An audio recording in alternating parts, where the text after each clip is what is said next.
Salut, c'est Trado, je suis content de vous retrouver pour la mise à jour de l'analyse technique du CAC 40. Mais avant toute chose et avant de parler de cette superbe séance à plus 1,43%, j'aimerais partager avec vous un message que j'ai reçu, que je vais forcément anonymer et qui est très intéressant à développer et voilà ce qu'il en est. J'ai reçu donc ce mail. Donc voilà l'idée, je me trompe assez rarement, je vous ai enlevé le début et la fin, je reviens simplement sur le cœur du message. Je me trompe assez rarement, je suis plébiscité par mes camarades très souvent, j'ai conscience de ne pas être mauvais, disons même que je sais ou pense que je suis bon. Es-tu déjà passé par là à tes débuts? J'ai peur d'exploser en vol. Parfois, j'ai l'impression de communiquer avec les prix, de les ressentir et ça m'amène à un excès de confiance. Alors, il faut savoir que l'auteur de ce message, je le suis depuis pas mal de temps et je suis beau d'or qu'il ne ment pas parce que je vois ses progrès.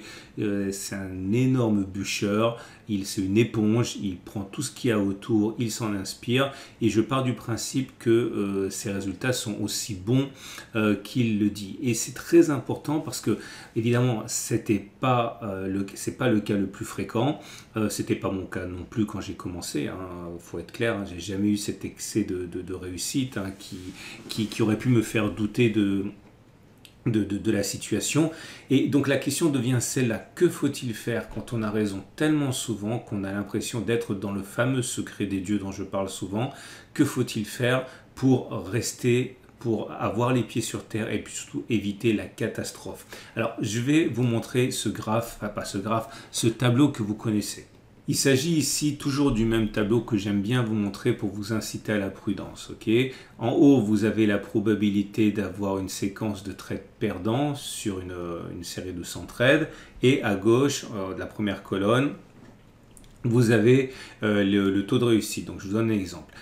Imaginons que vous soyez mais vraiment super bon et que vous ayez 80% de taux de réussite avec un ratio gain-risque intéressant, parce qu'évidemment on peut avoir 80% de réussite avec un ratio gain-risque de 0,1 sur 10, c'est très facile, mais on s'en sortira pas comme ça. Imaginons que vous ayez un ratio gain-risque suffisant et un taux de succès faramineux à 80%. Qu'est-ce que ça veut dire?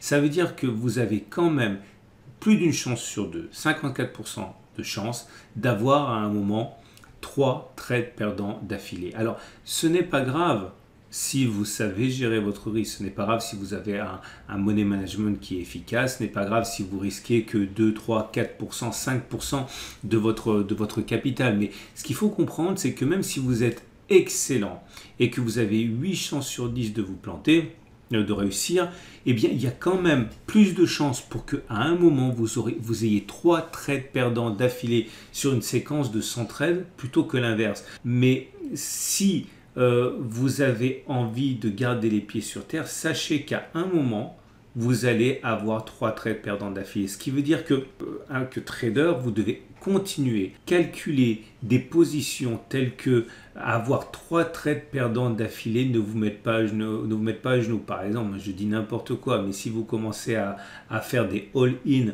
sur, ou quasiment un all-in, c'est-à-dire vous misez tout sur un trade parce que vous savez que vous avez statistiquement 8 chances sur 10 d'avoir raison, et bien lorsque vous aurez cette série de 3 trades perdants d'affilée, ça peut même aller jusqu'à 4 trades perdants d'affilée. Bon, c'est pas fréquent, il y a moins de chances pour que ça arrive plutôt que ça n'arrive pas. Donc regardez, 14%. Mais par contre, ce n'est pas le cas de 3 trades perdants d'affilée. Et 80%, c'est énorme. Mais c'est également valable si vous avez 90% de chances de réussite. Alors c'est fou, 90% de chances de réussite avec un ratio gain-risque intéressant. Mais vous avez quand même plus de chances d'avoir au moins 2 trades d'affilée perdants que de ne pas les avoir. Donc voilà ce que j'ai envie de dire.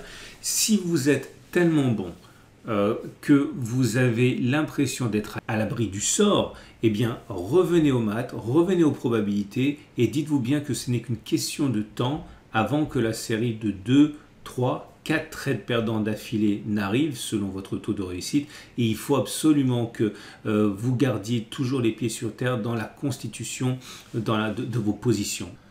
Donc voilà, c'était la partie du jour. C'est important que vous sachiez que si la plupart des traders passent par une véritable souffrance psychologique parce qu'ils n'arrivent pas à trouver une façon d'avoir une mainmise sur les marchés, eh bien il arrive, c'est rare, mais statistiquement ça arrive, donc ça veut dire que même s'il y en a 2 sur 100, ben, ça veut dire que parmi les milliers qui me suivent, eh bien il y en a quand même des dizaines pour qui c'est le cas, et il faut savoir que c'est rare, mais ça arrive, et qu'il faut simplement surtout garder à l'esprit que vous devez vous protéger du scénario le plus noir, et le scénario le plus noir, c'est d'avoir la série de mauvais trades qui statistiquement va arriver à un moment ou à un autre, ou plutôt ne pas vous en protéger, mais faire en sorte que cette série noire qui arrivera à un moment ou à un autre, eh bien ne vous mettez pas à genoux.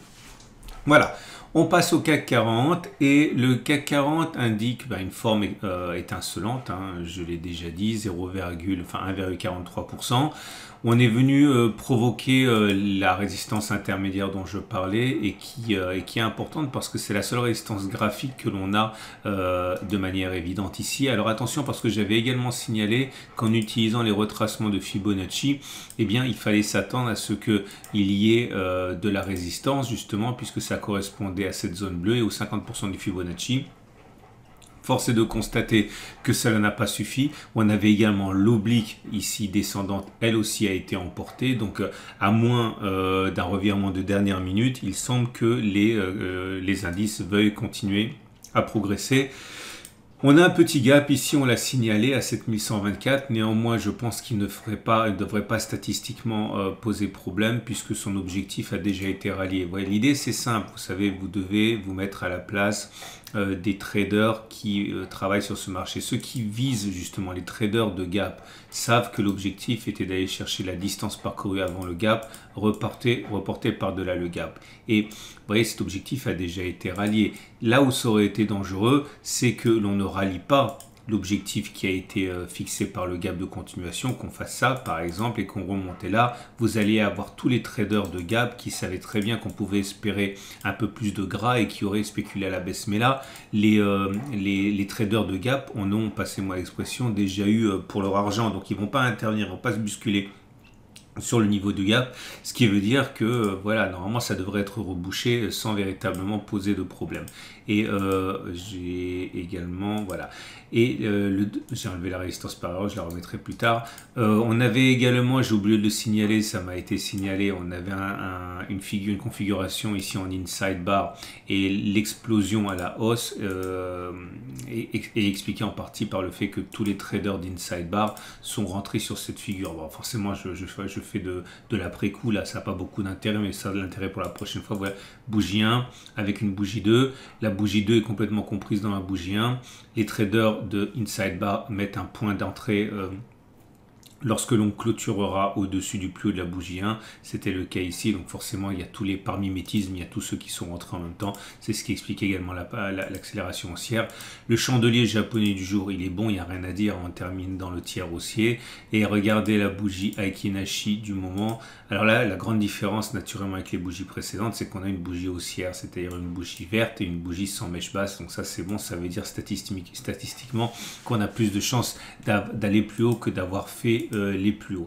On a également, bon je l'ai dit, hein, l'oblique descendante qui a été cassée. Bon, on verra ce que ça va donner, mais bon, forcément on ne peut pas s'empêcher de penser que c'est une bonne chose.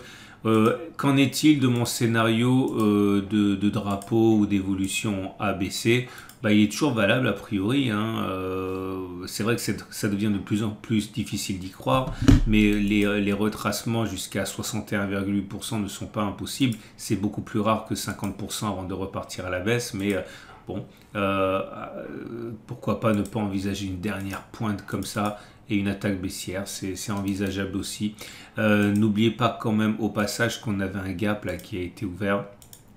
J'en ai parlé en son temps, là, et le fait qu'il s'est agi d'un gap commun, voilà, incite à penser qu'on a un trading range qui va se créer à un moment ou à un autre. Souvenez-vous, j'en ai parlé.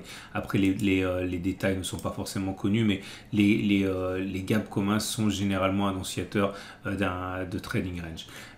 Les éléments techniques, la moyenne mobile à 7 jours, elle est ascendante maintenant. Regardez, hein, bon, ça se joue à pas grand chose, mais en tout cas, c'est pas descendant. Ce qui veut dire que la tendance immédiate est haussière.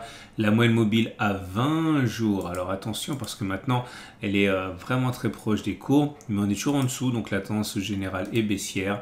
Ce qui est intéressant, c'est de noter la moyenne mobile à 50 jours qui est maintenant plate et on est au-dessus, donc la tendance de fond n'est plus baissière.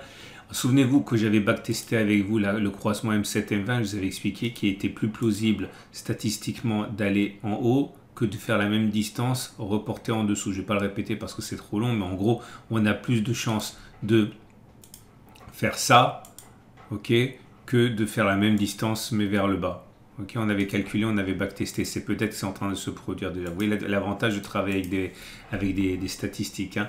Et intéressant, important pour moi parce que ça a signé la fin de mon trade. Regardez, ça m'a énervé, mais non, ça ne m'a pas énervé parce que au moment où ça s'est produit, le SAR a été cassé ici. Ça m'a énervé parce que j'avais l'impression que c'était au moment où ça a cassé, ça a vraiment été une pointe comme ça, puis on est redescendu directement. Donc je pensais presque que c'était vraiment un coup du sort. Mais là, finalement, avec la clôture que l'on a, c'est légitime que le SAR a été cassé. En tout cas, au bout du bout, c'est la fin de mon trade baissier.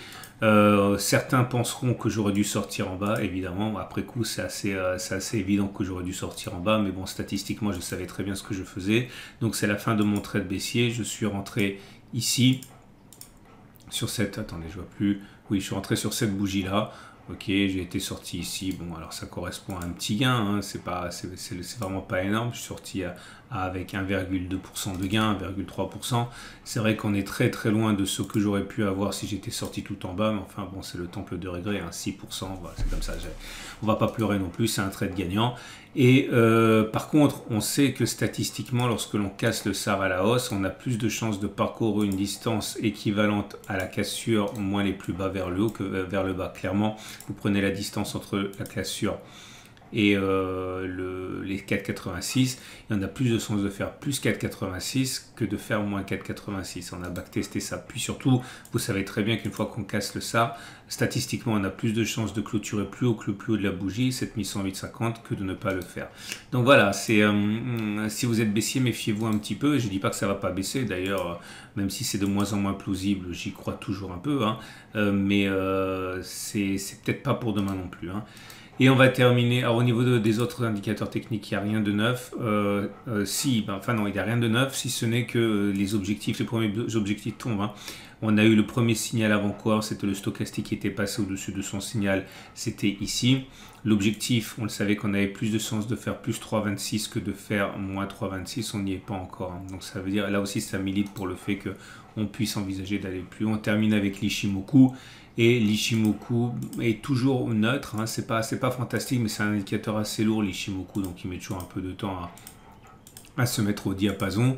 Mais pour l'instant, comme vous pouvez le voir, le nuage est toujours en train de se rétrécir, la tendance neutre serait confirmée par un croisement SSA-SSB, un twist. Pour l'instant, ce n'est pas le cas, mais on est toujours au-dessus d'un nuage plat, d'une Kijun plate, d'une Tenkan plate. Bon, bref, tout ça, c'est plus neutre qu'autre chose. Mais en tout cas, c'est sûr que ce n'est pas baissier.